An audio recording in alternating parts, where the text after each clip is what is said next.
मैं जब किसान आंदोलन में पहली बार गया तो भाई वहाँ जो जाट गुजर समाज के लोग, उन्हें ये पता नहीं था कि हम भंते जी होते हैं। तो हमसे कहते थे बाबा जी आप आ गए, योगी को नहीं समझा पाए आप। उन्हें ये पता ही, भाई देखा सर भी इनका मुड़ा है, बाबा का भी मुड़ा है, और ये भी ऐसे ही घूम रहे, ये भी घूम रहे। अब उन्हें पता नहीं था कि वो बाबा अलग है, हम बाबा अलग हैं। ये 5-4 महीने लगे, मंच पे हम बोलते थे, तब जाके पता चला अच्छा ये जय भीम वाले बाबा दूसरे बाबा हैं। ये एक माहौल बना ना। अगर हम नहीं जाते तो कैसे लोगों को पता चलता कि बौद्ध धर्म भी होता है और भंते जी भी होते हैं। इसी तरह से हमें काम करना पड़ेगा, इसी तरह से हमें एक दूसरे को समझना पड़ेगा। एक रमाकांत यादव हैं, उत्तर प्रदेश के बड़े मजबूत नेता हैं।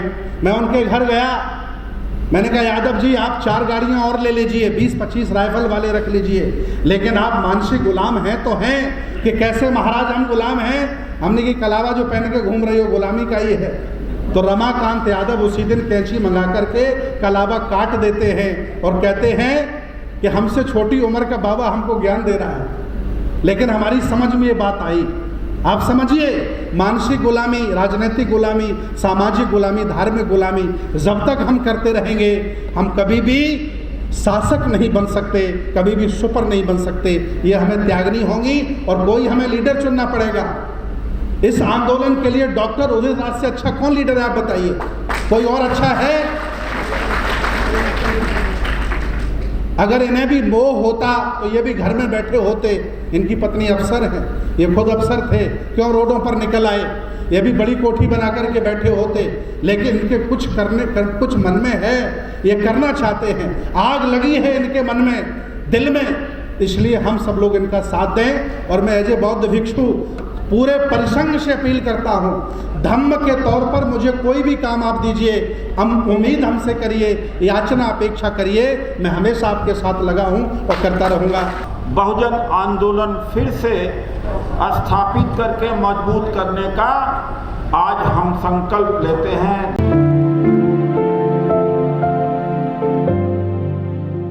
वो लोग नहीं चाहते हैं कि आप अच्छे कपड़े पहने, आप अच्छी नौकरी करें, आप अच्छी कार पर चलें, अच्छा घर बनाएं। चूंकि उन्होंने अपना माइंड सेट किया हुआ है कि हमें ही ईश्वर ने सर्वश्रेष्ठ बनाया है, बाकी लोग पैरों से पैदा हुए हैं। ये लड़ाई आज की नहीं, बहुत पहले की है। मैं चाहता हूं ये जो मान सम्मान की लड़ाई है, हक अधिकारों की लड़ाई है, उसे अकेले कोई नहीं लड़ सकता। अगर अकेले कोई लड़ता है तो लोगों का साथ चाहिए होता है। आदरणीय डॉक्टर उदित राज जी ने उस सड़ी गली व्यवस्था को छोड़कर अपना पुराना नाम त्याग कर वो बौद्ध बने, उदित राज बने। ऐसा सब नेता नहीं कर पाए। बातें बहुत लोग लंबी लंबी करते हैं, लेकिन इसके लिए जिगरा चाहिए, माजा चाहिए और कुछ कर गुजरने की तमन्नाओं का सिलसिला चाहिए। तब जाकर के व्यक्ति संस्कार छोड़ पाता है, पुराने निशान छोड़ पाता है, माइग्रेशन करके हक वंचित असहाय समाज के लिए लड़ना सीख पाता है। डॉक्टर उदित राज जी ने करके दिखाया। ये जांचे और परखे व्यक्ति हैं। मैं चाहता हूं कि बहुजन आंदोलन आज पूरे देश में अलग अलग तरह से लोग चला रहे हैं। कोई 20 साल का युवा नेतृत्व कर रहा है, कोई 30 साल का कर रहा है, कोई कल ही पैदा हुआ है करने लगा है, कोई अपना वीडियो बना के डाल देता है, आंदोलन करने लगता है। एक प्रखर आंदोलनकारी 25 वर्ष संघर्ष करने के बाद बनता है। 25 साल लग जाते हैं, तब वो सीख पाता है कि दुनिया क्या है, मुझे इससे कैसे लड़ना है। मुझे लगता है कि डॉक्टर उदित राज में ये सारी चीज़ें पाई जाती हैं। यहाँ नौकरी पाने के लिए लोग लालायत हैं, वह व्यक्ति नौकरी छोड़ करके चला आया आपके लिए।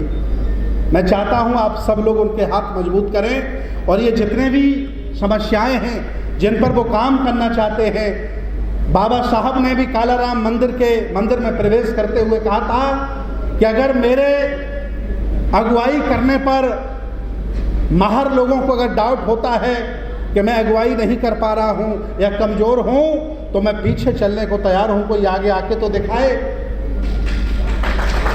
आज ऐसी स्थिति है हमें उनका साथ देना है, उनके हाथ मजबूत करने हैं और इस आंदोलन को चलाना है। बहुजन समाज में काम करते हुए आप सम्मान की आशा ना करें, क्योंकि बहुजन समाज के लोग जिंदा पर कभी सम्मान नहीं करते हैं, मरने के बाद पूजा जरूर करते हैं। ये जो समाज हमारा है, जिसमें हमारा जन्म हुआ है, ये जिंदा पर कभी सम्मान नहीं आपका करेंगे, लेकिन जब इस संसार से आप विदा हो जाओगे तो ये मूर्ति लगा के पूजा जरूर आपकी करेंगे, ये तय है।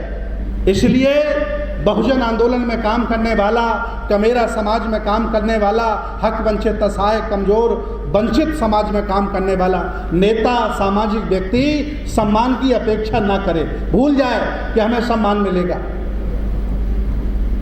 अगर यही सारी चीज़ें इन लोगों में होती तो आज ये चेहरे पर मेरे चमक है, आप सब लोगों के चमक है। इसकी उम्र ज़्यादा नहीं, 75 साल है जब से हमें संविधान मिला है। इसके पहले हम गुलाम थे। आज़ादी हमें ज़रूर मिली, लेकिन आजकल और दूसरे लोग अंग्रेज़ों का रोल अदा कर रहे हैं जिन्होंने आपको गुलाम कर लिया है। अगर यही सिलसिला ढिलमुल रवैया आपका रहा, चंदा करके कार्यक्रम कर लेना और नेड़े लंबे पाना, ऐसे ही अगर आप करते रहे तो जो कुछ आपके हाथ में बचा है वो भी जाता रहेगा, आप कुछ कर नहीं पाओगे। इसलिए मैं चाहता हूँ सामाजिक आंदोलन चलाने वालों की टीम परिसंघ बना दे, धार्मिक आंदोलन करने वालों की टीम परिसंघ बनाए, राजनीतिक आंदोलन करने वालों की टीम परिसंघ बनाए, और आर्थिक आंदोलन, सरकारी सेवाओं से जुड़ा हुआ आंदोलन करने वालों की टीम परिसंघ बनाए, और चारों पांचों टीमें आपस में एक दूसरे के विरोधी ना हो। अरे कम संख्या वाले लोग आपस में मिल गए और मिल करके पूरे देश पे कब्जा कर लिया है। आपके पास तो कोई लोगों की कमी नहीं है, फिर भी लाइक माइंडेड लोग अलग अलग दिशा में मिलकर के काम करें तो मुझे लगता है ज़्यादा अच्छा परिणाम आएगा। और परिणाम ही नहीं आएगा बल्कि संपूर्ण आज़ादी की तरफ हम चल पड़ेंगे। ये निर्णय हमें आज लेना पड़ेगा। जैसे मैं सतत पूरे देश में घूम रहा हूँ, धार्मिक जितना भी काम हो, धर्म से रिलेटेड कुछ भी करना हो, मुझे परिसंघ कहे कि बंते जी ये काम करना है, मैं हमेशा उस जिम्मेदारी को स्वीकार करने के लिए तैयार हूँ। और इस बहुजन समाज में मैं बार बार कहता हूँ, आज फिर कह रहा हूँ कि जितने ज़्यादा जातिवादी वो नहीं हैं जिन्होंने हमें गुलाम बना के रखा है, उनसे कई गुना जातिवादी हम लोग हैं। मैं बौद्ध भिक्षु हूँ, मुझे 26 साल हो गए चीबर पहने। मैं रोज देखता हूँ लोग मुझे खाना खिला देते हैं, बाद में कहते बंते जी कौन बिरादरी के हो। मैं पूछता हूँ कितने दिन हो गए आपको बौद्ध धर्म स्वीकार किए, कि 25 सालें हो गई। सोचिए 25 साल में जाति नहीं छोड़ पाए और धर्म में शामिल नहीं हो पाए। जबकि बुद्ध कहते हैं कि नदियाँ जब तक बहती हैं अपने क्षेत्र में उनका अपना नाम होता है, और जब नदियाँ जाकर के समुद्र में गिर जाती हैं उनका कोई नाम नहीं होता है। ये बुद्ध रूपी समुद्र है। जब आप यहाँ आ गए हैं तो क्या जाति बिरादरी देख रहे हो? दर्द देखो, हमारे आपके दर्द एक हैं, समस्याएं एक हैं, हम वंचित हैं, कमेरा हैं, असहाय हैं, और मिलकर के साथ दीजिए, जाति के मत देखिए। इस देश भारत में जातियों के किले बहुत बड़े बड़े बनाए गए, मैं नाम नहीं लेना चाहता हूँ, चाहे वो राजनीतिक किले हों, चाहे वो सामाजिक किले हों, लेकिन उस बड़ी ताकत के सामने ढह गए, चल नहीं पाए हैं। अगर आप भी जातियों के किले बनाते रहोगे, एक एक करके मारे जाओगे, कुछ कर नहीं पाओगे। मैं चाहता हूं कि बहुजनों का किला बनाइए, शोषितों का किला बनाइए, वंचितों का किला बनाइए, हक वंचित असहाय और कमेरों का किला बनाइए। मैं दावे के साथ कहता हूं आप विजयी होंगे और फिर पुनः राजा बनेंगे, कोई रोक नहीं सकता आपको। और उस दिशा में डॉक्टर साहब काम कर रहे हैं।